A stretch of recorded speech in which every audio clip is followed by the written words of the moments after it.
Thank you, Jeff. As Jeff said, many of you know Levitt First because we handle the unique workers' comp programs that we've developed for the construction and for the real estate industries, and many of you are members of. And many of you know us because we insure your buildings, we insure your liability, we insure your vehicles.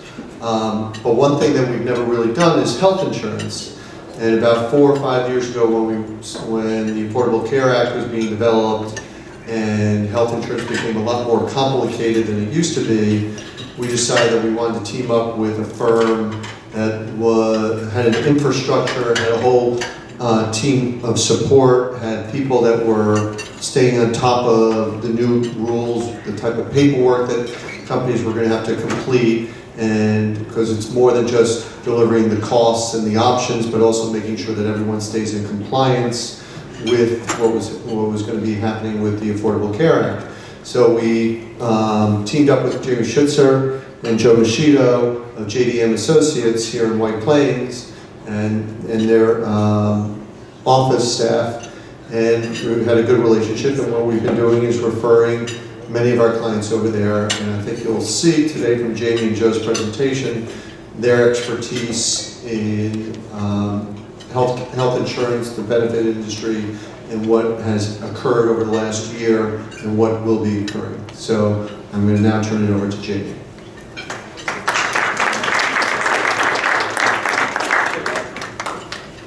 Thank you, Ken, and thank you all for coming out tonight. The announcements are over, the socializing and networking is over, and now is the fun stuff. Health insurance. I mean, come on. It always gets the room going. But anyway, I had the pleasure of being here last year, about a year ago, a little bit more. And I guess you didn't torture you enough back then, and you're actually coming back for some more. But our goal today is to kind of keep this very high level. The Affordable Care Act is approaching 4 years since it's been passed.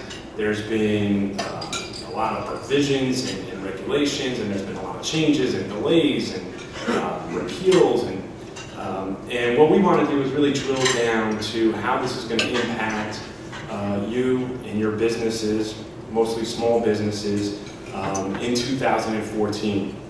We're now into March, and we started to see what these plans are like, the ACA compliant plans, pricing, and again, our goal is really to kind of give you that high-level overview and really answer your questions.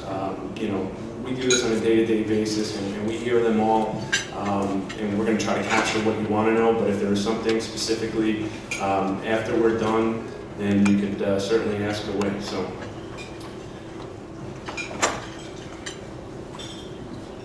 Okay, so let's start with the small group market and really what's happening in 2014. And a lot of the things you hear on the news might not necessarily have an impact in New York. New York's a very unique market, very progressive, pure community rated. So a lot of the changes and hearing about people's rates going to 300%, having the policies canceled, a lot of that doesn't really impact us in our neck of the woods. But what has happened and what is continuing to happen in 2014 is that in the small group market, which is defined as 2 to 50 eligible employees, that the plan that you have in place prior to your renewal in 2014 will be replaced with what they call an ACA compliant plan. And that's simply better terms of your plan is being canceled and here's your new plan. For most of the carriers, that's happening upon renewal, as I mentioned, in 2014. There were a couple of extenuating circumstances where carriers chose to get out of the market December 31st, 2013, and say, you need to find a new plan as of January 1st. But for the most part, again, this is happening upon renewal in 2014. A lot of these changes that are happening is, we've heard a lot about the exchange. In New York, we call that the New York State of Health. They're advertising like crazy. It's New York's version of healthcare.gov. So these changes obviously apply to what's going on within that exchange, but a lot of also what we're going to be talking about does apply to off exchange. So even if you say, you know what, I want to have absolutely nothing to do with the exchange, I don't want any part of it. These changes are all going to still impact you. So, what are some of the changes? And again, on a high-level overview, what I really, again, didn't want to torture you with all the details, but just point out some of the important facts. One is that the new ACA plans all are covering dental, and that's pediatric dental, just for children under the age of 19. Yes? Can you explain ACA? ACA, sorry, Affordable Care Act. Affordable care. Thank you very much. Obamacare, PPACA, whatever other names you might have for it.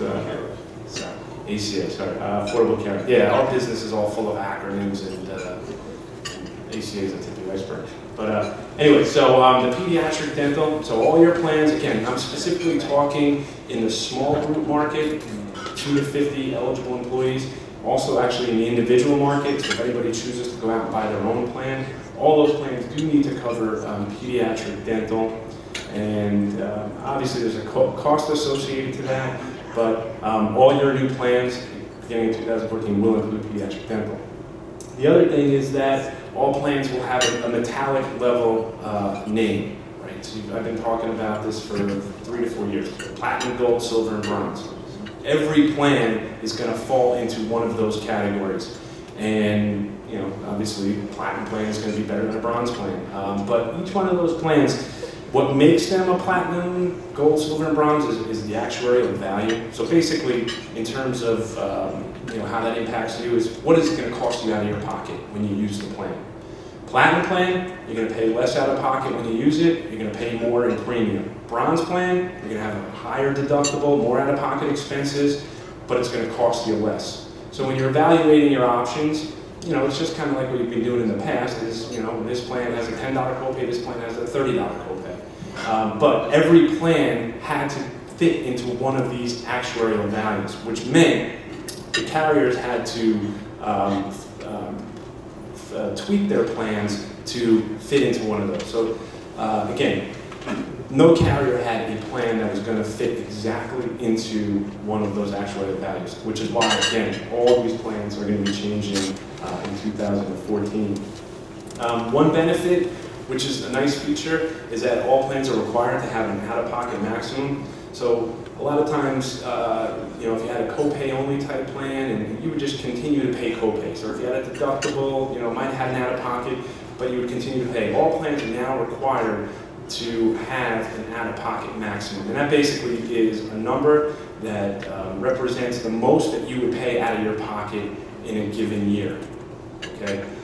So when you're reviewing your plans and you see that out-of-pocket maximum, basically what that's saying is that's your worst-case scenario.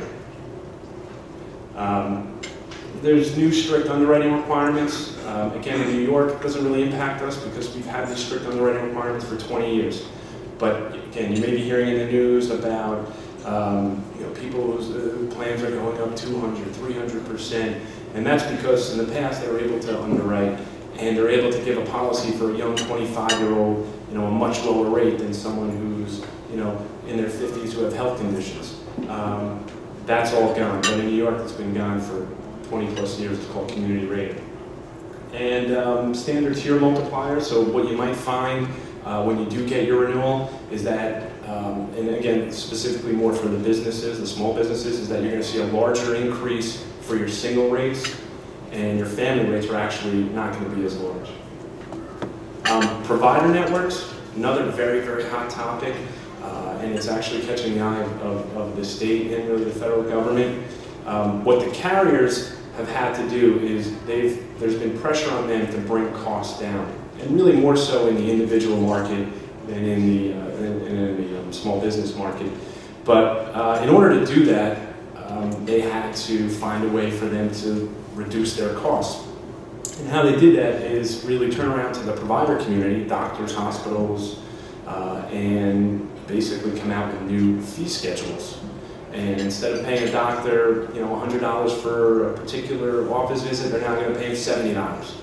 So what that has created is the doctors, a revolt, if you will, and the doctors are saying, look, I cannot survive on these small fees. And I'm talking Medicaid level reimbursements. And they're dropping out of the networks. And they're saying, you know what, we don't want to participate in this network. This is the exchange, we're out, we're not in. So what you're finding is, and even in New York, is a lot of the carriers are building these narrow or skinny networks. And so it's important when you're out there and you're buying your insurance plan, whether it's as an individual, whether it's as a business owner, or whether it's as an employee of a company, is to pay attention to those networks. They are changing. And you know, you always want to confirm with your doctor, do you take this network, do you take that network? I'm sure they'll give you an earful. Doctors love to complain. Yes? See, that much will change in 2015 since everybody is settling into what we're getting in 2014. Is it going to change that dramatically, or is this all As far as what? Pricing, or as far as? Pricing, coverage, deductibles? No, I think it's going to be, yeah, I mean, and I'll hold all the questions till after. That's okay, but just to answer that question was, what's 2015 going to look like? And you know, there's not going to be enough time because, believe it or not, the insurance companies are filing their plans and their rates for 2015 in May. So, I mean, you have 3-4 months of kind of seeing what's happening in 2014. So they're really going to be going more or less based on past information. So, but did you focus on? We're going? All right, here we go. Okay, so I mentioned before New York State of Health. This is New York's health benefit exchange. This is, again, the equivalent of that healthcare.gov. Whenever you hear healthcare.gov, just for those who live in New York and have businesses in New York, it does not apply to you. It's New York State of Health. If you haven't checked out their website, I encourage you to Google New York State of Health, play around with it a little bit, see what it's about. But from an enrollment standpoint, believe it or not, New York is the poster child. This is one of the quote-unquote success stories of the exchanges, because we didn't have the crashing of the systems. I mean, there was definitely some bumps and bruises the first few weeks, but this slide actually needs to be changed because as the end of February, there was 500,000 members enrolled in the New York State of Health. There is now, I believe the number I saw that came out last week was about 590,000. So, you know, from a numbers perspective, they're doing great. When you break it down, who's enrolled, who are those 600,000 people, it's questionable. I mean, did those people have coverage and they lost it and now they're getting it? And because a lot of plans were terminated and these people had to find coverage. The other thing is close to that, 50% of that 600,000 are Medicaid enrollees. So they're not even in the private healthcare system, they're in Medicaid, they're in the government run. And you know, at some point, it's going to cost everyone. But that's the success story, 600,000 members in the New York State of Health. There's two types of exchanges in New York State of Health. There's the individual exchange, which is where you would go as an individual person, shop for your plan, buy it, secure it. If you're eligible for a subsidy based on your income, you get it there, and you secure your coverage. The other exchange is the SHOP, which stands for Small Business Health Options Program. That's for small businesses, 2 to 50 eligible employees.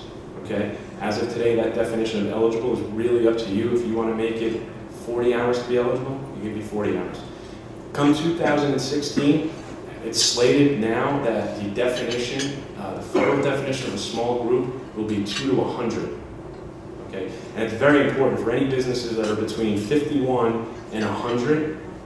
If anybody's in the room, in this room that is in that category, I would suggest now to start speaking to your legislators on the state level, on the federal level, because the ramifications when that merges into the small group market is going to be tremendous for those businesses. So I know we're doing that on behalf of our association, is trying to really inform and educate the elected officials that, you know, this is something that needs to be looked at and maybe delayed. I promise no more questions, but Oh, I'm sorry. yeah. Why are the ramifications going to be tremendous? The question is why the ramifications for those businesses 51 to 100? Because the way the rating is now is they're rated manually, so they're outside of this community rated pool. And generally those rates are going to be substantially cheaper than what you're going to get in the 2 to 50 market. In addition, the plan design selection that you could have when you're over 50 employees is much more diverse options of plans. When you get in the 2 to 50 market, you're going to basically be taking plans off the shelf. Most plans don't have out-of-network coverage, and so if you're used to this benefit plan and you have a plan with in and out-of-network coverage, and you have this plan design, this is your plan. You're going to now have to be merged into that small group market, and there's going to be not only a financial impact, but it's also going to be from a plan design perspective. You're going to have much fewer choices. And in addition to that, there are certain carriers that aren't in the small group market that are in the large group market. So you're also losing choice.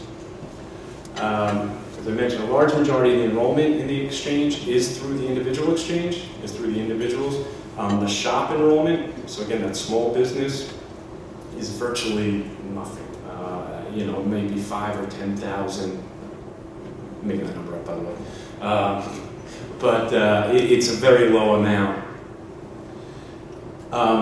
Here's part of the reason why there's low enrollment in the shop, and specifically in Westchester County. So the whole idea of this exchange is really about bringing choice and bringing selection and plan designs and having this robust marketplace. Think of going online and buying something and having all these choices, right? Here's who's participating in the shop exchange in Westchester County. It's Oxford, and it's a new company called Health Republic. So the choice selection is not as robust as I would like to have seen it, but there are certain reasons why carriers chose not to participate, and maybe in the next year or two more carriers will enter into the marketplace, but the whole concept of choice and employee elections is really limited to Oxford's 6 plans, and Health Republic, I think, has 7 plans. Some of the plans are standard, so kind of defined by the state. This is what the plan designs have to be. And a carrier like Oxford said, that's all we're putting in. The plans that you tell us we need to put in is what we're putting in. Health Republic put in a couple more. So again, the carriers weren't jumping to be in it. Health Republic, as I mentioned, is a new carrier. Joe's going to go into a little bit more about them. Another problem is there's limited network coverage outside of New York and New Jersey. So these 2 plans only have network access in New York and New Jersey. So if you have an employee in Connecticut, works in Westchester, lives in Connecticut, or if you have an employee that works remotely from their house in another part of the country, there's no network. So you as a business owner, as you're trying to make a decision, do I want to be in the shop exchange? Is this a good fit for our company? I tell you, if you have an employee that lives in Connecticut, it's not going to be a good fit because they're not going to have a network. And the other thing is that mostly the plans are in-network only. So anyone who's used to having the ability to go out of network and use, make the decision to use an out-of-network doctor, most of these plans are going to be in-network only. Fall asleep there, huh? Okay. So what are the advantages of on and off exchange? So as again, this is specifically for small businesses. And your evaluation of deciding, I want to look at the exchange, I want to look off the exchange. Here are your benefits of being on the exchange. One is there's no participation requirements. Okay? That means basically if you have an employee group of 10 or 15 employees and you want to go into the exchange and only 2 of your employees take it, no issue. They'll take the 2, no questions asked. Where when you go off exchange, the carriers are going to have participation requirements. So if you're not meeting their participation requirements, they're not going to be willing to write you. So if you're concerned about participation, and participation just basically means the number of eligible employees and how many of those actually enroll in the plan. So for example, a company like Oxford is going to require 51%. So if you have 10 employees, they're going to want 6 enrolled. On the exchange, you have 10 employees, you roll in there, 1 takes it, that's good. which, by the way, is one of the reasons why the carriers aren't thrilled to be in there, because what you have is adverse selection. Only those who are going to use it are going to take it. Tax credits, small business tax credits. I think I talked about that last year. If anybody's taking advantage of the small business tax credit program, not very overly popular. I think they're expecting much larger numbers, but the only place to get a tax credit, small business tax credit, will be on the exchange beginning in 2014. So if anyone has done that in the past and you want to continue to get that tax credit, the exchange would be the place to go. And that's going to phase out too in the next couple of years. Employee choice. Employee choice being that the choice is that you have Oxford and you have Health Republic. But if you wanted to offer all the platinum plans, maybe there's 4 of those, you can open those up to your employees. So you're not kind of handcuffing them to say, here's the plan that we're offering, take it or leave it. So you get more of that in the exchange. And from an administrative standpoint, it's a single bill. The administration is supposed to be simple. So if you have different plans and different carriers, you can get one bill. It's going to be all, from an administrative standpoint, not all these different bills. So your benefits off exchange, additional carriers. I didn't mention Aetna in the exchange. Aetna is one in particular that's on the small group market right now, very, very competitive. Joe will talk about that. But you're going to have different additional options outside of the exchange. Wider range of plan designs. As I mentioned, Oxford is offering what they have to offer. Standard plan designs, that's it. When you go off exchange, Oxford has another dozen plan designs to choose from. So you're going to only get that outside of the exchange. Most of the carriers are national, have full tri-state access, and are also national carriers. So if you do have employees that are outside the tri-state area, they'll have a network. If you're traveling and you want to see a doctor, you're going to have a national network. They're more flexible in the submissions. Obviously the exchange is this third-party body, and it's it's new, and you start to hear the nightmare stories of people aren't getting bills and they're not getting the premiums to the carriers. Here you're dealing directly with the carrier, and you're not going to have that issue. And then finally is the established billing systems. You are dealing with companies that have been in this business for several years, and I know we don't love them, the carriers. I think we all probably have our nightmare stories that we can all talk about. But these companies have been in this business and they've been providing health insurance for many, many years, and their systems are proving. So there's less of a question mark there. So that's my portion. I'll come back up later if you have questions. And Joe's going to go through this.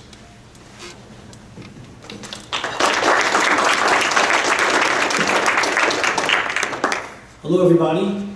I think Ken summed it up when he said it's a lot more complicated today. And today I had 2 meetings with groups. We had open enrollment meetings, and I have to tell you, to get the message across, I think a lot of employees recognize there's going to be change, and they're more willing to embrace the change, but it's still very difficult. So today what I'd like to talk about is a sample group of about 10 employees based in Westchester. Where should they go for their coverage? Should they go off exchange or on exchange? And I think, as Jamie mentioned, there's some advantages of being purchasing coverage on the exchange, but there's also advantages off the exchange. So what I'd like to start with is a typical group in Westchester that we see has the Oxford Liberty HMO plan, which is a very popular plan. It's an in-network only plan, it's a gated plan, and you need referrals, but there's no deductible or co-insurance in network, which employees like, because all they have is pretty much their co-pays. They don't have these significant expenses if they're admitted to the hospital or an outpatient procedure in the hospital. So what's happening is, as that plan's eliminated and the new metallic plans are available, the popular plan that really is as close to that as possible is the Oxford Gold plan, which is at the 80th actuarial value. Well, that plan is about, depending upon how many singles and couples, that's like a 15% or 16% increase. Again, it varies by the breakdown of the group. But with that plan, now you're introducing an in-network deductible of $1,000 a single, $2,000 a family, and then you have situations where the employee could be out of pocket as much as $4,000 before you're in a position where the plan's paying 100%. So I think now you go into a group and you're saying, well, you know what? Not only do you have a 15% increase, you could have more significant out-of-pocket dollars. And I think in New York, especially in the Northeast, we're not accustomed to these plans. You know, more south and out west, they see a network deductibles and co-insurance. We don't see that for many of our clients. So that's a big change. I did a meeting today, and one woman said, well, this Oxford Liberty Gold, if I go into the hospital and my son goes into the hospital, am I going to be out of pocket $8,000? And the answer was yes. So it is a big change, and we're seeing a lot of groups that want to move to the Liberty Gold are struggling with it. So as Jamie mentioned, there's a carrier that's off exchange, Aetna, that is not available on the exchange, and Aetna now is actually taking business away. It's a competitor of Oxford. Oxford's always been very successful, but now we're seeing Aetna with 2 or 3 plans that seem to be popular. One is the Aetna Community Plan, the other one is an Aetna Gold or an Aetna Silver, depending upon how many employees you have. If you have 10 or more enrolled, you could have 3 plans. And the advantage of that is the Aetna Community Plan, which, well, actually it's not for a Westchester-based group, but outside of Westchester and the boroughs, it has a community network where it's a platinum plan. There's no deductible in the network, there's low co-pays, very little out-of-pocket expenses, and then you can introduce an Aetna Gold, which has a national network, but yes, in-network deductibles and co-insurance, but they have a better price point than Oxford. More things are subject to the deductible, like lab work, x-rays, and MRIs, which is going to be a huge surprise to some employees as they go for labs and MRIs and CAT scans, because with the Oxford plan, they were either paying co-pays, or the new Oxford Liberty Gold, that wasn't subject to the deductible. But the Aetna Gold is getting play because the premium points are better. You could probably get a rate pass from your Oxford Liberty HMO, and companies are looking for a rate pass. And if you could introduce an Aetna Community Plan with it, with very little out-of-pocket expenses, it's a good combination where employees can pick and choose. So we're seeing a lot of movement from Oxford, probably 10 of our groups. We see 3 of them moving into Aetna, which is a surprise to us. Not a surprise today, because we see the plan designs, we see the price points. But I think that's good news off exchange, is now we have a competitor to Oxford. But again, still a change in the plans. Another third option available is Health Republic. It's a new company, a lot of growing pains. It's actually a not-for-profit co-op company. They utilize a network called MagnaCare. MagnaCare is a pretty good network. It's pretty popular up here in Westchester. Their price points are ridiculously low, so you could actually get a platinum plan with very little out-of-pocket expenses. Again, no deductible or co-insurance, low co-pays, and you're talking about a reduction from your current Oxford Liberty HMO plan. There's probably a good 20-25% differential in premium between the Oxford plans and the Health Republic plan. So I'm seeing a number of my not-for-profits move because they're concerned about employee out-of-pocket expenses, and it's very low at the platinum, and cost. And we're seeing groups move in this direction, but we're seeing a tremendous amount of growing pains where they just can't take on the new enrollments. It's very hard for us to get a response out of them. We can call up and there's an hour wait just to get a hold of somebody. So it's very difficult dealing with Health Republic, but as a broker we feel compelled to show that because it does provide some sort of a solution. In my opinion, a short-term solution, because I just don't think they're going to be able to sustain those rates. So again, you're looking at Oxford really as the lead carrier, and now we're seeing some movement, and Health Republic, if a group is concerned about price and they're willing to give up a little bit of service, that is also a viable option. So as we look at off exchange, we're seeing, we don't have one group yet that did really look on the exchange, mainly because the tax credits, are very difficult to qualify for. The salaries here are a lot higher. The fact is, if you wanted Health Republic, you can get it off the exchange. You don't need to go on the exchange. And what Oxford did, as Jamie mentioned, there's no participation on the exchange. And as a result, Oxford was forced on the exchange because of their clout in New York. So all the plans they put on the exchange were limited to New York, New Jersey, only the Liberty Network, and all gated. Well, they were very clever because they don't want you enrolling in that plan. So whatever's on the exchange is also available off, but Oxford has a number of creative plan designs that has the National Network, the Freedom Network, no referrals, that's available off, which is why most groups are looking to go off exchange and purchase coverage.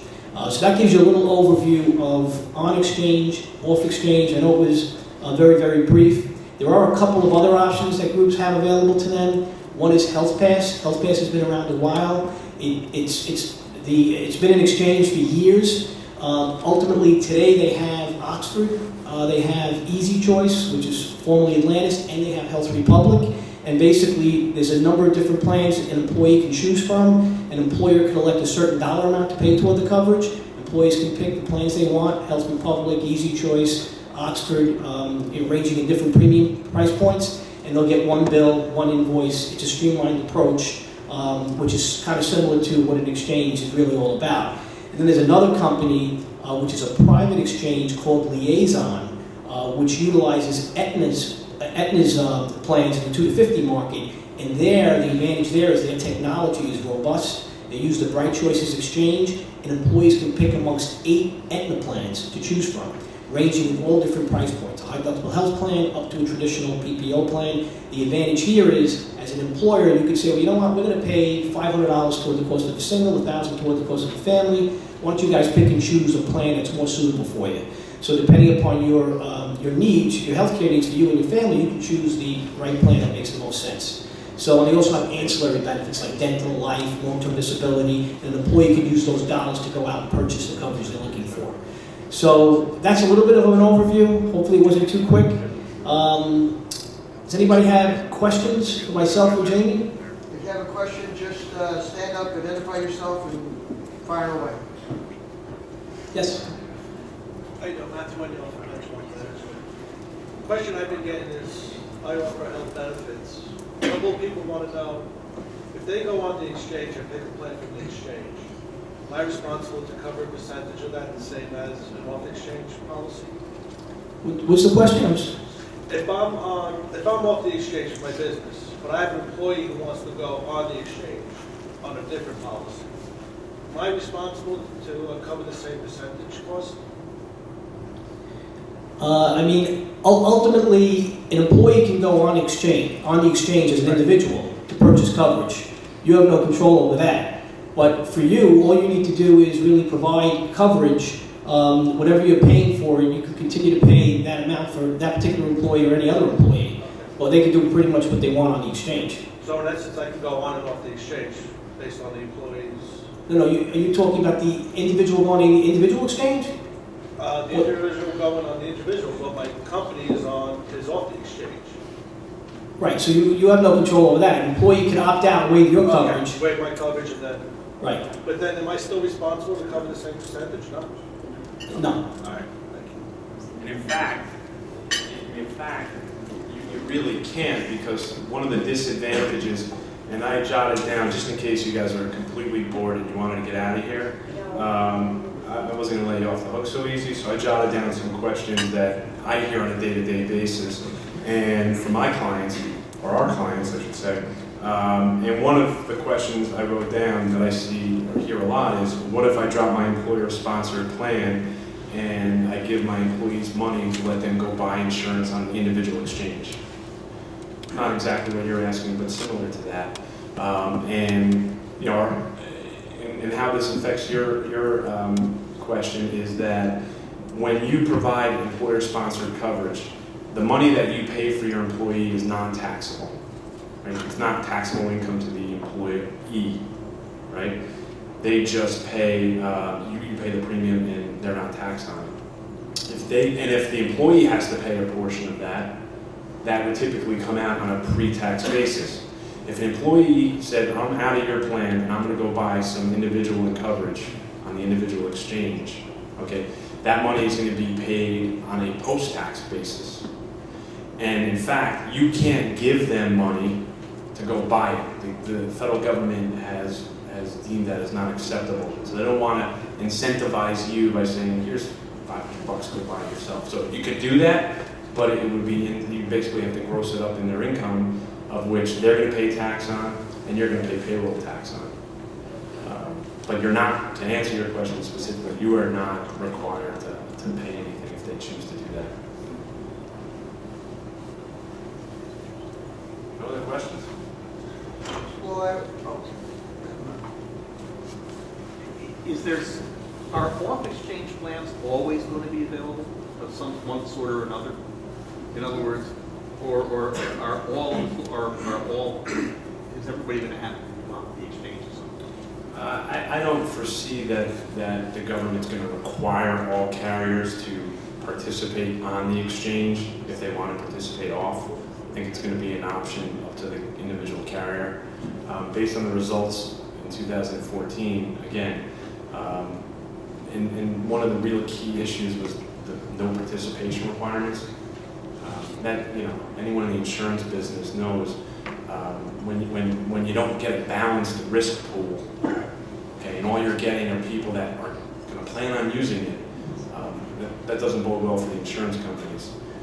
And all you got to do is just, you know, go 3-4 miles down the road to Connecticut, and you look at their exchange, and they require 75% participation. So the insurance companies still could be adversely selected, because you may say, I'm going to choose this carrier because that particular doctor only takes that network. But the carriers know, at least if a group of 10 come into the exchange, that 8 of them are going to enroll. Where in New York, if a group of 10 comes in, you know, one person may be very unhealthy and they may need access to coverage, and they're the one who's going to buy it. We have time for another question or two. Anybody else have a question? Yes, please. Hi. If I have a plan that only covers New York and New Jersey and I travel, what happens? The question, did you hear a question? I gotta bring this lower, I can't help it. If you're in a plan like that, or any HMO plan, emergency coverage is always covered worldwide. It doesn't matter if a hospital is participating or not. You go to the nearest emergency room, and it will be covered subject to your plan, whether it's an emergency room copay or deductible, but that would be covered. The problem with that sometimes is with those exchange plans, if you have children that are away in college and they're outside the New York, New Jersey, they're only going to have emergency coverage where they're going to school. They're not going to have routine coverage. So it's a problem, especially in the Westchester area where you have a lot of people that are working out of Connecticut. Actually, her question jogged a question of my own. What happens under this plan with, I know one can buy, let's say if you're a frequent traveler, you can buy travel health insurance from, let's say, American Express. Does this change any of that, travel health insurance, supplemental health insurance by carriers like American Express? No, there's no impact on that. One more question. Mr. Nielsen. Could you give an example of, like, one of your clients where you're looking at an exchange program versus a non-exchange program? You know, give us some real numbers so we have a sense of the numbers and some of the issues that we would have to address in terms of selecting in exchange versus out of exchange. Well, if that's, just because we're running a little over the time, if that gets to be a complicated question, if there's a website that we can share with our members and trustees that kind of answers questions like this, I don't want to preempt if it's a long answer, but if there is something that you can show that we can direct our members to, whatever you guys think is appropriate. I mean, feel free to come up to Jamie and I after the meeting. I mean, one thing to point out is, I mean, we didn't give you specific numbers, but any plan that's sold on the exchange is going to be available off of the exchange, and the price is going to be the same. Off of the exchange, you're going to have additional carriers like an Aetna, an Emblem, So it's hard to answer that question, but kind of covered it briefly as far as the increases and what Aetna looked like relative to Oxford.